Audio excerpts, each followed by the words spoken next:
आजच डाउनलोड करा आणि तुमच्या आवडत्या मालिकांचा आनंद लुटा. खरंच बालपण केवढं निरागस असतं ना. तुम्हाला माहितीये मला लहानपणी बर्फाचा गोळा खायला आवडायचं आणि मग ते असं खाताना खाली पडायचं, मग मी ओंजळ करायचे.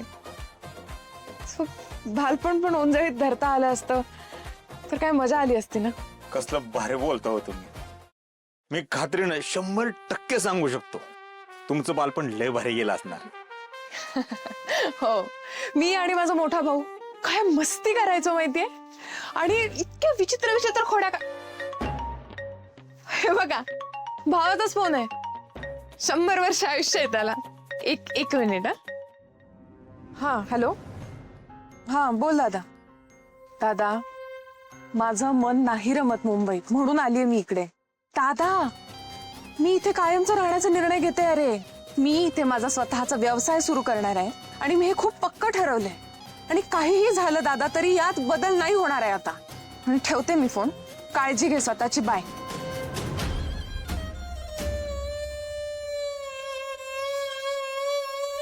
हे सगळं असं आहे. भाऊ माझा फार फार पॉझिटिव्ह आहे माझ्या बाबतीत. खरं तर त्याने खूप केलंय माझ्यासाठी, पण मी त्याच्या पंखांखाली किती दिवस राहू ना. आणि मला नको येते. अहो, मला माझी स्वतःची ओळख तयार करायची, स्वतःच्या पायावर उभं राहायचंय. आणि तुम्हाला माहिती, कोणीतरी म्हणून गेलंय की तुम्ही तुमच्या मुळांशी जोडलेले असाल तरच तुम्ही स्वतःची ओळख तयार करू शकता. वा, ज्याने कुणी म्हणले एकदम 100% करेक्ट म्हणलेले. आणि स्वतःच्या पायावर उभं राहण्याची मजा आहे ना, ती दुसऱ्या कशातच नाही बघा. एक्झॅक्टली. मी काय म्हणतोय, लवकरात लवकर स्वतःच्या पायावर उभे राहा आणि अशी काहीतरी मोठी ओळख निर्माण करा. म्हणजे मी पण जगाला ओरडून सांगेन, ए, आमच्या आधीपासून ओळख आहे. नक्कीच नक्कीच. तुम्ही जरा 5 मिनिट थांबा तर बसा. मी चहाचं खरंच काय होतंय का बघते. अहो नको, कशाला त्रास करून घेता. आधीच हाय तो गोंधळ कमी आहे का, परत चहाचा गोंधळ करून घेणार तुम्ही. हा, आता काय तुम्ही हाय गावात, माझं येणं जाणं होईलच की. बघू परत चहाचा. पण तुमच्यावर हा चहा उधार उधार राहिला. हा, बर मी निघू का आता? लय वेळ झाला दुकानाच्या बाहेर. मी कस्टमर वाट बघत बसले असतील. Yes yes. ज्या कामासाठी मी घरात आलोय ते काम राहिलंच की. तुम्हाला काय मदत? कसं आहे, आता खरं तर खूपच शून्यातून सुरुवात आहे आणि मलाच काही सुधरत नाही. पण होईल मॅनेज. मी करेन सॉर्ट काहीतरी, आणि लागलं तर कळवेन ना. बिनधास्त सांगायचं. चालेल. नाव लक्षात आहे ना? गोपाळ. चालेल, भेटूयात. Thank you so much again. नमस्ते.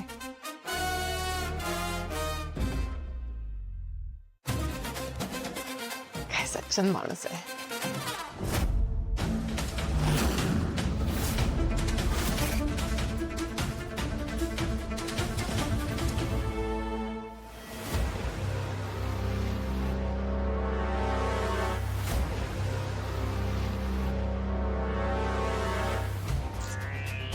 अजून कसं आले नाही ते? गावात डिलिव्हरी द्यायला एवढा वेळ लागतो का?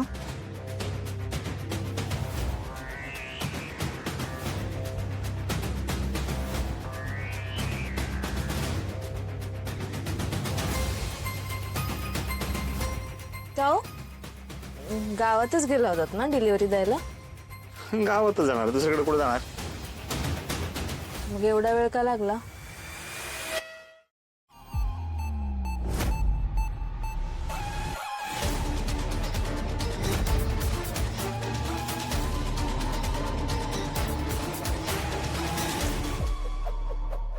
अहो, ते वाटत का आजी भेटले होते. बिचारे लय कावरे बावरे झाले होते.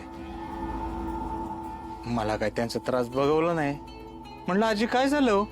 तर आजी म्हणल्या घरला जायचंय. म्हणलं चला सोडतो. कुठं जायचंय? तर त्यांना काय घरचा रस्ताच माहित नव्हता. मग गावकऱ्यांना, सगळ्या गावकऱ्यांना विचारलं. कसं बस त्यांच्या घरापर्यंत पोचलो. माझा हात धरला. मला म्हणलं चहा प्यायल्याशिवाय जायचंच नाही. म्हणलं अहो काय बोलताय तुम्ही? माझ्या दुकानात बायको वाट बघत बसली असेल. तिकडे जावं लागेल. ती डायरेक्ट खडू घ्या.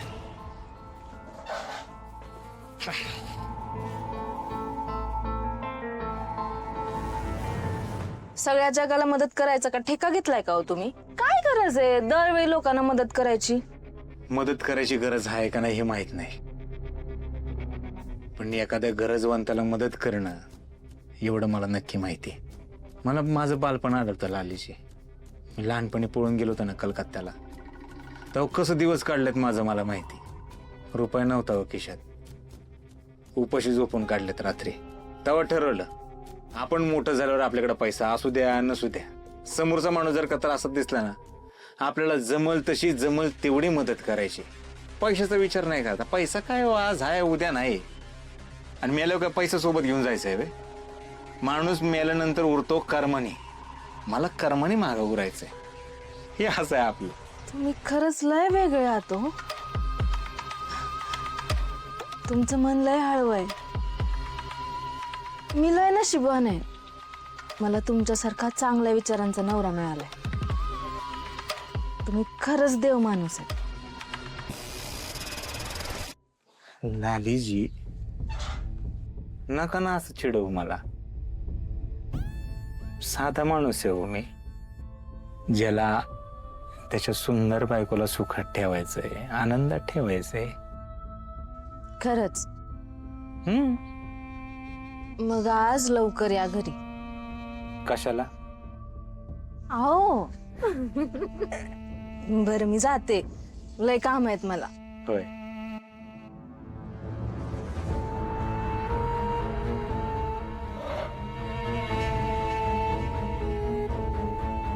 सध्या तरी मला वेगळ्याच घराची ओढ लागली आहे.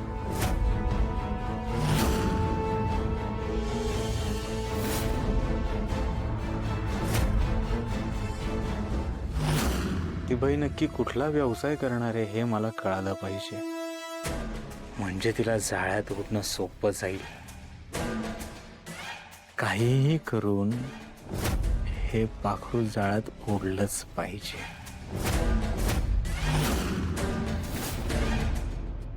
इथल्या मार्केटचा अंदाज घेतला पाहिजे. आणि मुळात मला जर बिझनेस जर ग्रो करायचा असेल ना, तर ग्राउंड रियालिटी चेक करायला हवी.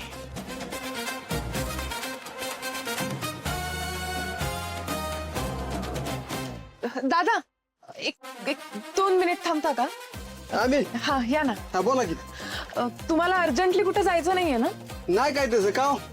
अहो आम्ही शेतकरी माणसं, कवा काम करायचं कवा नाही करायचं ते आमचं आम्ही ठरवतो. मला सांगा, इथं दुधाचं उत्पन्न किती आहे? दुधाचं काय काढलं? दूध आहे की भरपूर आहे. तुम्हाला किती लागायचंय? आणि मला सांगा, इथलं दूध जातं कुठं? डेअरीला. अच्छा. आणि भाव काय चालू आहे आता? अहो ते फॅटवर असतोय. म्हशीच्या दुधाला आहे 65 रुपये आणि गाईच्या दुधाला 35 रुपये. बरं दादा, मला सांगा, हाच भाव मी 10% जर वाढवून दिला तर इथले सगळे शेतकरी माझ्या इथं दूध घालतील काय? अहो पण तुम्ही एवढ्या दुधाचं करणार काय? दादा, खरं तर माझा इथं तुपाचा व्यवसाय सुरू करण्याचा विचार आहे. म्हणजे मी इथे राहून शुद्ध तूप बनवून शहराकडे जाऊन विकणार आहे. प्लांट वगैरे टाकायचा विचार आहे मोठा, बघू. म्हणजे बिझनेस.